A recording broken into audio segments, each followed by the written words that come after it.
Montana Territory, 1879. Grayson Reed squinted against the harsh morning sun as he scanned the distant foothills. His gaze shifted from the golden horizon to the small, weather-beaten homestead below. A year working this stretch of Montana range, and still the vastness struck him with awe and isolation in equal measure. 25 years of life had taught him one certainty. The frontier demanded everything and promised nothing in return, especially not love.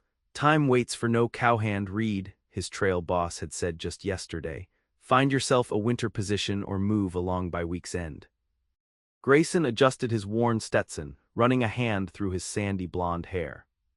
The Blackwater Ranch had been good employment, steady pay, decent men to ride with, but like everything in his life, temporary. His lean frame, hardened by years of breaking horses and driving cattle, tensed as he considered his options. The frontier was for men like him, unattached, unburdened, and unafraid of solitude. Love was a luxury for townspeople and eastern folk, not for men who chased horizons. He'd seen what happened to cowboys who took wives. They grew soft, risked too much, lost focus, and in this unforgiving country, that meant death. His own father had died trying to get back to his mother during a blizzard rather than sheltering safely. Sentiment was a killer out here. That lesson had carved itself into Grayson's heart at 16 when he'd buried his father alone. Nudging his chestnut gelding forward, he descended toward Clearwater, the small settlement that served as supply post and occasional respite for ranchers and cowboys.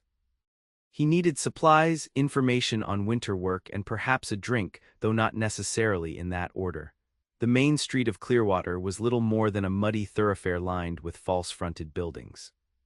Grayson dismounted outside the general store, tethering his horse to the hitching post. The bell above the door announced his arrival as he stepped inside, the familiar sense of coffee, leather, and dry goods greeting him. "Mr. Reed, just the man I hoped would stop by, Mrs. Peterson," the postmistress who ran the store with her husband, waved him over. "Letter came for you yesterday." Grayson's brow furrowed. "A letter must be mistaken, ma'am. Nobody to write me." Nevertheless, it's addressed to Grayson Reed, Blackwater Ranch hand. She handed him a simple envelope with neat handwriting, and Nathaniel Owens stopped by looking for experienced men. His daughter's running that spread since he broke his leg. Might be worth a call if you're seeking winter work. Grayson pocketed the letter, more curious about potential employment. Owens' place, out by Willow Creek. The very same. Fine property, though they've struggled since Mrs. Owens passed. The daughter Nora, she's doing her best, but a woman alone can't manage such an operation without help. Grayson nodded noncommittally. Working for a woman didn't appeal, but winter approached and options were scarce. "I'll consider it, need supplies first." He gathered what he needed: coffee, ammunition, tobacco, and a new shirt to replace one torn beyond mending. As he paid, the letter crinkled in his pocket, an oddity he'd examine later. Outside, the autumn air carried a bite that promised early snow. Grayson led his horse toward the saloon, intent on gathering information about available positions before considering the Owens place. The settlement bustled with unusual activity. A cattle buyer had arrived, creating a rare festive atmosphere. Inside the Prairie Rose Saloon, conversations flowed as freely as whiskey. Grayson ordered a drink and found a corner table, content to observe. The room held the usual assortment of cowboys, townsmen, and the occasional prospector, but his attention was drawn to a woman he hadn't seen before. She sat with an older man, clearly engaged in business discussion. Her posture was straight, her manner confident despite being the only woman present besides the serving girls. Chestnut hair was pulled back in a practical style, though soft tendrils had escaped to frame her face. Her dress, while simple, was well-made dark blue calico that complemented her fair complexion. "That's Nora Owens," said Jack Thompson, sliding into the chair opposite Grayson. The veteran cowhand had worked every ranch in the territory. 23 years old and runs that spread better than most men I know, trying to secure a cattle contract with Harrington there. Grayson studied her more carefully. "Heard her father broke his leg. Bad break, doctor says he might not ride again. She's been managing since spring, but winter's coming. Word is she needs hands." Before Grayson could respond, raised voices drew everyone's attention. A drunken cowboy had approached Nora's table, standing too close. "Pretty lady like you shouldn't be playing at ranching," the man slurred. "Ought to find yourself a husband to handle business matters." Nora Owens didn't flinch. "Mr. Harrington and I were discussing a significant cattle sale. Unless you're interested in purchasing 200 head at market price, I suggest you find another table." The drunk leaned closer. "Got something better than cattle to discuss, sweetheart." Harrington, the cattle buyer, looked uncomfortable but made no move to intervene. Grayson found himself rising before he'd made a conscious decision, crossing the room in long strides. "Ma'am," he said, touching his hat brim, "your father sent word you're needed at home directly." Nora glanced up, momentary confusion crossing her features before understanding dawned. "Of course. Thank you for delivering the message." She turned to Harrington. "We can continue our discussion tomorrow, sir. Please consider my offer." The drunk cowboy scowled. "Who asked you to interfere, boy?" Grayson kept his voice even. "Just delivering a message. No cause for trouble." Something in his calm demeanor, or perhaps the way his hand rested near his holster, made the drunk reconsider. With a muttered curse, he retreated to the bar. "I appreciate the intervention, mister." Nora gathered her papers. "Reed, Grayson Reed." Recognition flickered in her eyes. "From Blackwater Ranch." "Yes, ma'am. I've been hoping to speak with you. My father mentioned your skill with horses." She glanced around the saloon. "Would you walk me to my wagon? We can speak privately."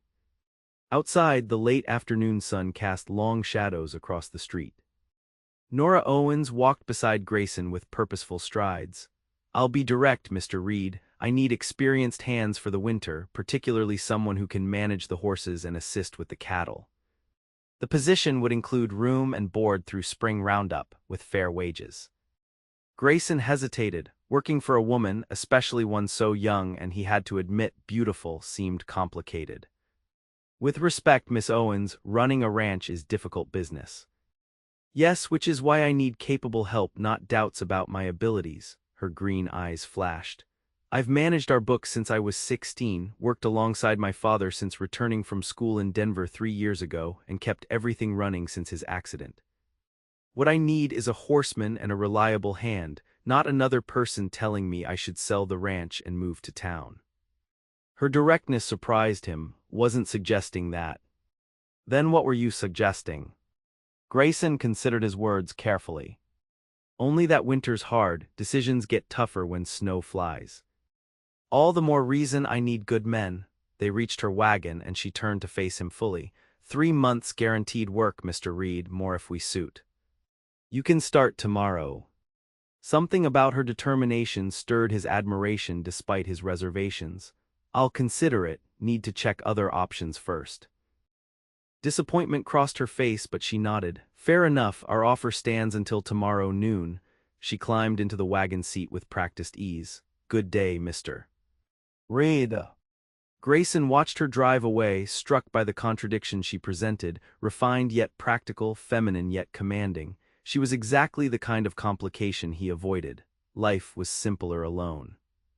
That evening at his campsite outside town, Grayson finally remembered the letter. Breaking the seal, he unfolded the single page and was surprised to find it was from Samuel Peterson, the storekeeper, rather than personal correspondence. "Mr. Reed. During cleanup, my wife found this partially burned paper near our stove. Appears to be private and possibly of value to someone. The name Grayson is visible, and as you're the only Grayson who frequents our establishment, I thought it might concern you. Perhaps you can determine its rightful owner. Respectfully, S. Peterson." Enclosed was a scorched piece of paper, its edges blackened and curled. Grayson carefully unfolded it, revealing elegant handwriting. "Much was lost to fire, but fragments remained legible. Never told you how my heart races when you enter a room. I've tried to deny these feelings, knowing how inappropriate. Father would never approve of a cowboy, no matter how honorable. Dreamed of a different life, one where I might be brave enough to tell you. Ashamed of my cowardice. When you look at me with those eyes, I almost believe. Leaving soon, and I'll never know if you could have returned my feelings. Farewell, Grayson." The letter ended there, the signature lost to flames. Grayson read it 3 times, trying to make sense of it. Someone had written him a love letter and then tried to destroy it. But who? He'd kept his distance from the local women, especially those of marriageable age. His transient lifestyle didn't allow for entanglements. He thought back over recent months, trying to recall any woman who had shown particular interest. There was the widowed seamstress who'd mended his shirts, but she called every man dear and was old enough to be his mother. The banker's daughter had smiled at him in church, but he'd only attended twice. The schoolteacher had engaged him in conversation about books, but she was happily engaged. And now there was Nora Owens, who looked at him with frank assessment rather than romantic interest. The thought of her writing such sentiments seemed absurd. Grayson carefully refolded the charred paper, uncertain why it unsettled him so deeply. Someone had harbored feelings for him, strong enough to write down but frightening enough to burn. The vulnerability in those fragments stirred something he'd long suppressed. Morning brought no clarity, only a decision. Winter was coming, and the Owens offer was the best he'd heard. Whatever complications might arise, he needed work and they needed help. He would take the position but maintain his distance. The mystery of the letter would remain just that, a mystery. The Owens ranch sprawled across a picturesque valley cradled by forested hills.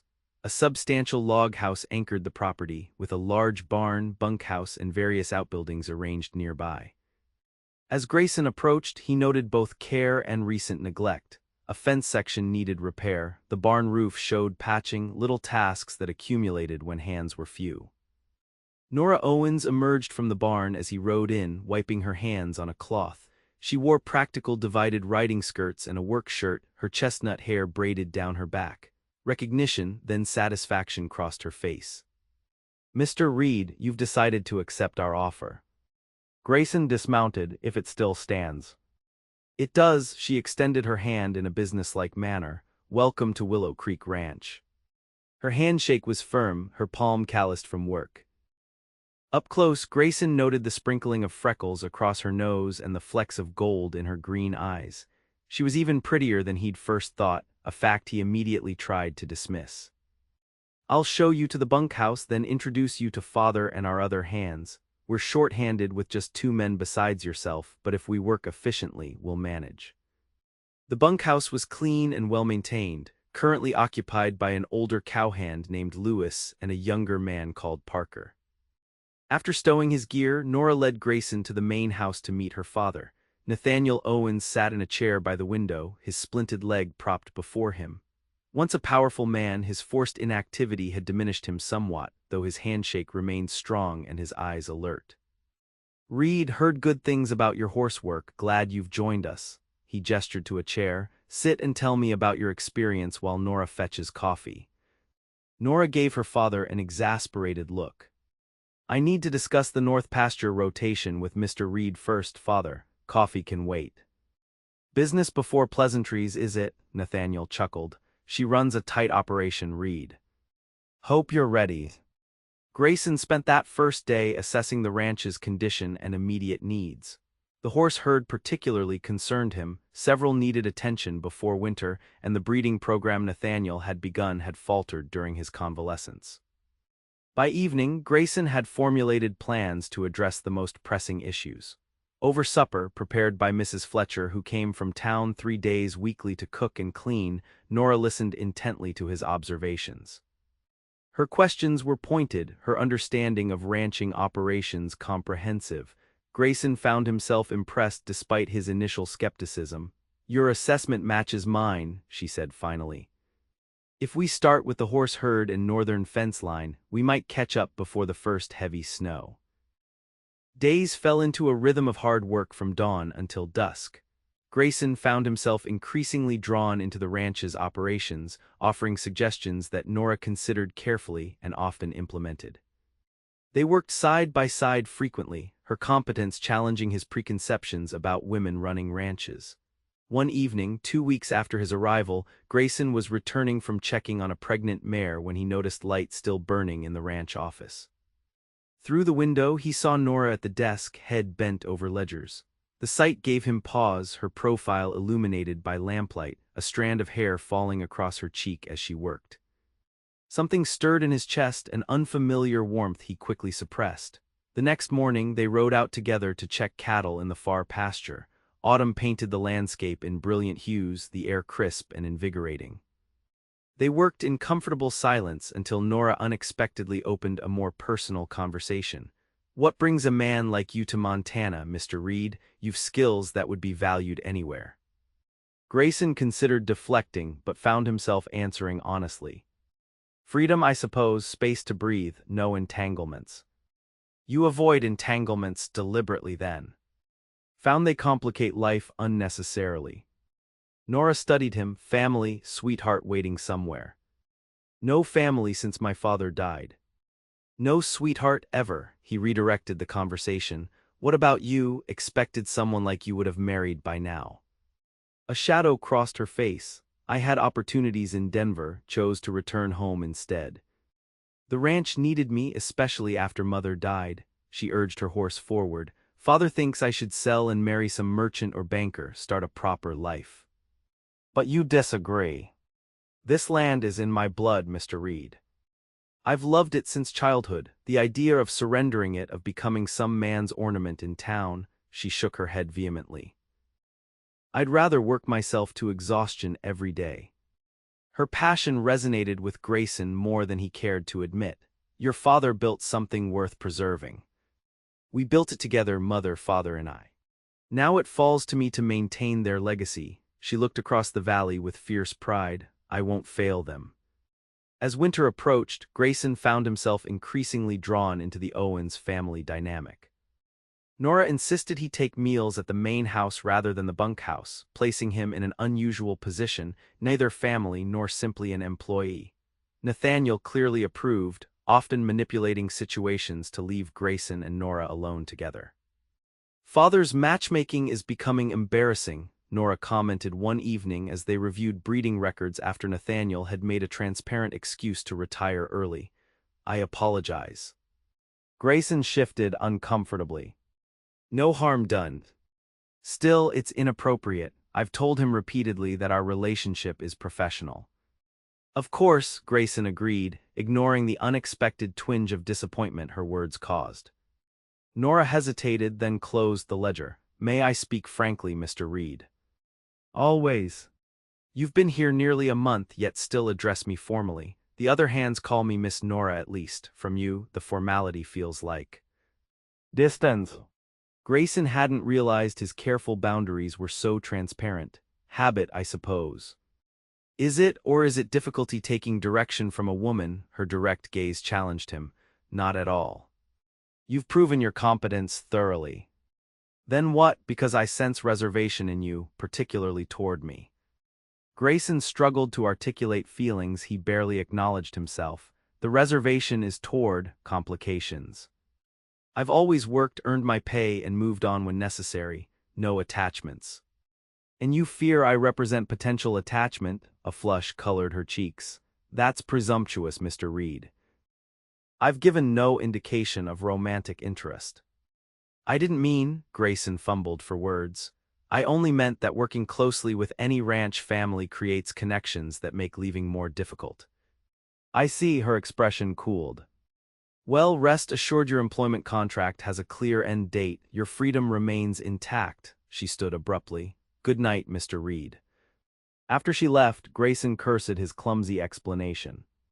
He hadn't meant to imply she harbored feelings for him, yet something in her reaction suggested he'd struck a nerve. The memory of the burned letter flashed through his mind, but he dismissed the notion immediately. Nora Owens was too forthright to pen anonymous confessions. The first significant snowfall arrived in late November, blanketing the ranch in pristine white. Work shifted to winter routines, breaking ice on water troughs, distributing hay, maintaining shelter for the animals. The beauty of the snowbound landscape did nothing to ease the tension that had developed between Grayson and Nora since their uncomfortable conversation. December brought preparations for Christmas, with Mrs. Fletcher baking constantly and Nathaniel insisting on cutting a pine tree for the parlor despite his leg. Grayson helped decorate, feeling increasingly entangled in family matters he'd always avoided. Watching Nora hang ornaments, her face softened by nostalgia as she recalled Christmases past, he found it harder to maintain emotional distance. The holiday itself arrived with a fresh snowfall. After morning chores, Grayson joined the Owens family for gift exchanges. He'd purchased practical items, gloves for Nathaniel, a new ledger for Nora, and was surprised when they presented him with a fine winter coat. "Can't have our best hand freezing," Nathaniel said gruffly. "It's beautiful, thank you." Grayson ran his fingers over the quality wool, touched by their thoughtfulness. Later, while Nathaniel napped and Mrs. Fletcher prepared dinner, Nora invited Grayson to walk outside despite the cold. The world sparkled around them, silent except for the crunch of snow beneath their boots. "Christmas was Mother's favorite," Nora said softly. "She made everything magical, even during lean years. You've done her proud," the house feels. "Like a home," Nora supplied when he hesitated. "Yes, exactly that." They walked in silence until reaching the small rise behind the house. Nora paused, surveying the ranch below. "Beautiful, isn't it?" she murmured. "Very." But Grayson wasn't looking at the landscape. The winter light caught the auburn highlights in her hair, and her cheeks were flushed from cold and emotion. In that moment she was breathtaking. "Mr. Reed, Grayson," she turned to face him, "I've been unfair to you. Your concerns about attachments are valid. I reacted poorly because—" she took a deep breath.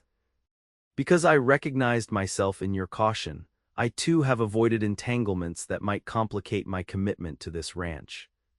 The vulnerability in her admission touched him deeply. "We're similar that way. Perhaps too similar." Her smile was tinged with sadness. Two people determined to stand alone, working side by side.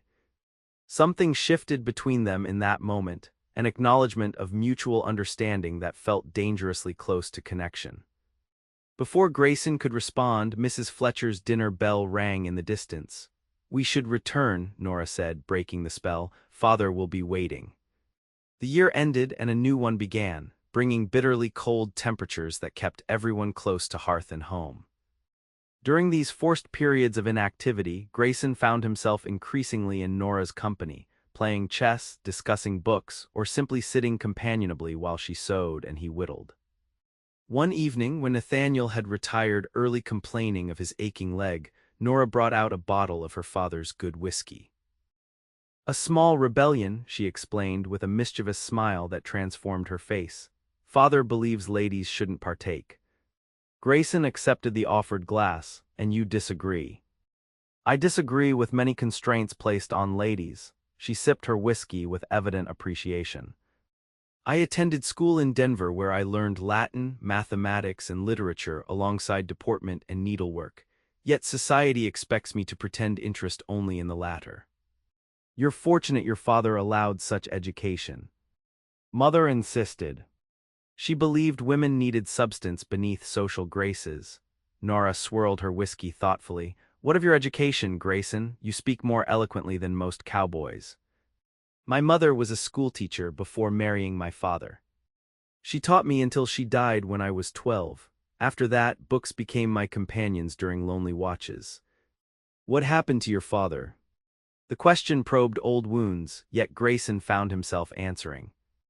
"Blizzard caught him returning from a supply run. He could have sheltered safely at a neighboring ranch, but he pushed on, trying to reach home, reach us. They found him frozen 3 miles from our cabin." Nora's hand covered his briefly. "I'm sorry. It was long ago." "Yet it shaped you," her perception unsettled him. "Is that why you avoid attachments, fear they'll lead to reckless decisions?" Grayson had never articulated this connection so clearly, even to himself. "Perhaps my father was a cautious man until it came to my mother. His love for her clouded his judgment." "And you believe love inevitably leads to poor decisions?" "I believe love creates vulnerabilities frontier life doesn't forgive." Nora considered this, firelight playing across her features. "A lonely philosophy. A practical one. And yet," she set down her glass, "here you are becoming attached to this ranch, to father, perhaps even to me in some measure, not romantically," she added quickly, "but as companions. Does that frighten you?" The question penetrated his carefully constructed defenses. "Sometimes," he admitted quietly. Their conversation shifted to lighter topics, but Grayson remained disturbed by how easily Nora had identified his fears. More disturbing still was the realization that despite those fears, he was indeed forming attachments, especially to her. January brought a fierce blizzard that isolated the ranch for days. When the storm finally abated, Grayson and Parker rode out to check the cattle. They found several animals trapped in a snowdrift and worked for hours to free them. Returning exhausted as darkness fell, Grayson was met by a frantic Lewis. "Miss Nora went to check the line cabin hours ago, hasn't returned." Cold dread seized Grayson, alone in these conditions. "Said she'd be quick. Just wanted to make sure the roof held. She knows that cabin like the back of her hand." Grayson didn't hesitate. Prepare fresh horses, bring lanterns and blankets. "Night's falling fast," Lewis warned. "Might be safer to wait till morning." "She's been out hours in freezing temperatures," Grayson snapped. "We leave now." The line cabin lay 3 miles north, a simple shelter used during summer grazing. In good weather, it was an easy ride. Tonight, with snow drifts and treacherous footing, it would be perilous. Grayson didn't care. The thought of Nora alone in the cold drove him forward with the same recklessness he'd once condemned in his father. The irony wasn't lost on him as he and Lewis struggled through deepening darkness and bitter cold. He'd avoided attachments precisely to prevent such situations, yet here he was, risking his life because the mere possibility of Nora in danger was unbearable. They found her horse first, sheltering in a grove of pines, still saddled but riderless.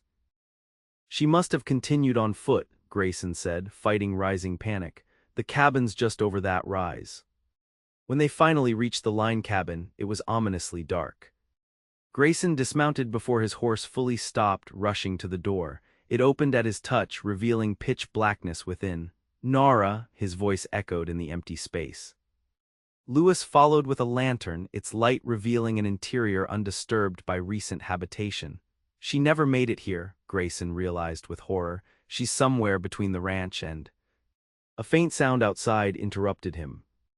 Rushing back into the night, they heard it again, a weak call. Following the sound, they found Nora half buried in snow at the base of a small ravine, conscious but barely moving. "Grayson," her voice was faint, her lips blue with cold. "Knew you'd come." He reached her in seconds, brushing snow from her body and lifting her into his arms. Her right leg lay at an unnatural angle. "Fell," she managed. "Horse spooked at something, tried to reach cabin." "Couldn't." "Don't talk, save your strength." Grayson wrapped her in the blankets they'd brought. "Lewis, we need shelter now, she's freezing." "Cabin's closest," Lewis said. "Can she ride?" "I'll carry her if necessary." They managed to get her to the cabin, where Lewis quickly built a fire while Grayson assessed her injuries. Beyond the broken leg, she showed signs of dangerous cold exposure. Her skin was ice cold, her movements sluggish. "Need to warm her gradually," Grayson said, remembering frontier wisdom about treating freezing victims. "Lewis, heat water if there's a pot, then ride for the doctor." "Won't make it tonight," Lewis said. "Trail's too dangerous in darkness." "First light then, we need to get her through the night." Left alone with Nora while Lewis tended the horses, Grayson focused on warming her. He removed her wet outer garments, wrapped her in dry blankets, and held her close to share body heat, propriety be damned. "Sorry," she murmured against his chest. "So foolish." "Hush, save your strength." "Thought I could manage." Always so determined to prove. "I know, rest now." As the cabin slowly warmed and color returned to her face, Grayson experienced emotions he'd suppressed for years: terror at nearly losing her, relief at finding her alive, and something deeper he wasn't ready to name. When she drifted into exhausted sleep in his arms, he finally acknowledged the truth he'd been avoiding. He loved her. Against every self-imposed rule, despite all his careful distance, he'd fallen in love with Nora Owens. The realization should have terrified him. Instead, holding her safe against him, it felt like coming home after years of wandering. Lewis returned, taking in their position with a raised eyebrow but no comment. "She'll make it." "I think so. The leg's bad, but she's warming. No frostbite that I can see." "Good thing you insisted on searching tonight. Few more hours out there." Lewis left the thought unfinished. Morning brought improved weather and Nora fully conscious, though in considerable pain from her broken leg. Lewis departed for the doctor while Grayson maintained the fire and prepared the meager provisions stored in the cabin. "You saved my life," Nora said as he helped her drink broth. "If you hadn't come looking, anyone would have done the same." "No, not anyone, not in darkness through snowdrifts." Her green eyes searched his face. "You risked your life, Grayson, why?" The question demanded honesty he wasn't prepared to give. "You're my employer." "Is that all?" Her directness hadn't been diminished by her ordeal. Grayson turned away, busying himself with the fire. "You need rest, not conversation." "I nearly died yesterday. It clarifies one's priorities." She shifted, wincing at the pain in her leg. "I've spent years hiding behind work and responsibility, denying myself the right to want more. Nearly freezing to death makes such denial seem foolish." Her words resonated uncomfortably. "Nora, I care for you, Grayson Reed. More than is proper for an employer, more than is wise for a woman determined to maintain her independence." The confession hung between them, brave and vulnerable. Grayson remained silent, torn between desire to reciprocate and ingrained caution. "Your silence is answer enough," she said finally. "I apologize for my forwardness." "It's not that," he managed. "You don't understand the risk." "What risk?" "Loving someone out here, the vulnerability it creates. My father died because love clouded his judgment. I've avoided that weakness my entire adult life." Understanding dawned in her eyes. "You believe love itself is the weakness. Isn't it? Look what happened yesterday. I rode out in dangerous conditions without hesitation because the thought of you in danger." He stopped abruptly. "Because you care," she finished softly, "and you see that as failure." Put so plainly, his philosophy seemed suddenly hollow. "I've always believed attachment leads to vulnerability, and vulnerability gets people killed on the frontier." Perhaps Nora's gaze was steady despite her pain, or perhaps it gives us reason to fight harder for survival. Perhaps love isn't weakness but strength, the courage to risk everything for something that matters more than safety. Before Grayson could respond, hoofbeats announced the doctor's arrival. The moment for conversation passed as practical matters took precedence. The journey back to the ranch was slow and difficult. Nora's leg had been set and splinted, but every jolt of the improvised travois caused her pain despite laudanum. Nathaniel was beside himself with worry and relief, alternating between scolding his daughter for recklessness and thanking Grayson for saving her. In the days that followed, Grayson avoided being alone with Nora. Her confession and his almost admission hung between them, creating tension neither seemed ready to resolve. He threw himself into ranch work, taking on the most physically demanding tasks as if punishment for his emotional vulnerability. A week after the accident, Nathaniel summoned Grayson to the study. "Sit down, son. We need to talk." The older man studied him thoughtfully.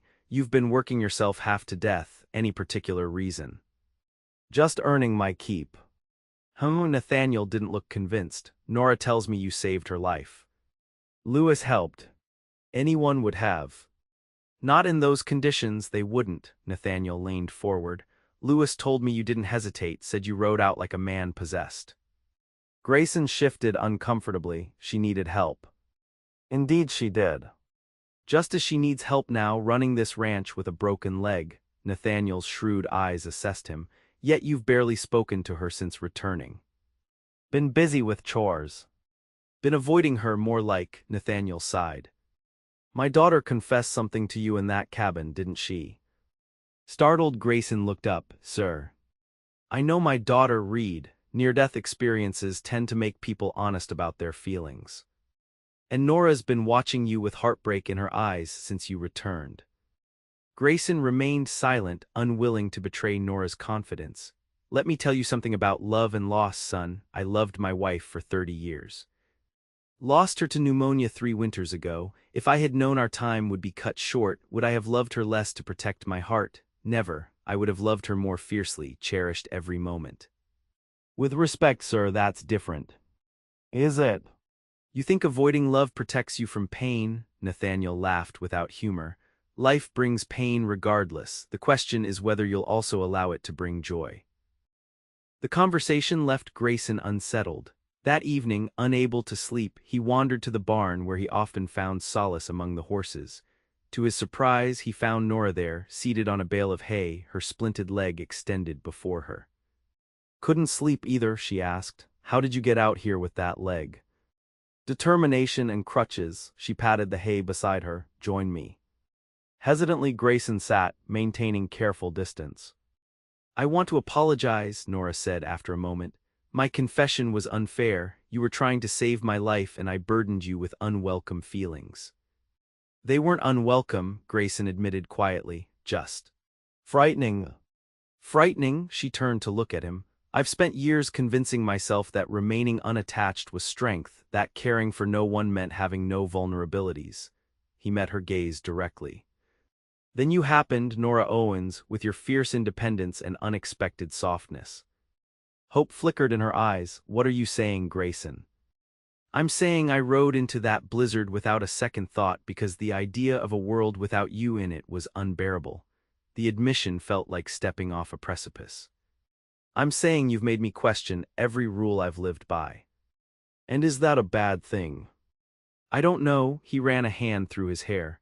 "My whole life I've believed love leads to recklessness and recklessness leads to death out here.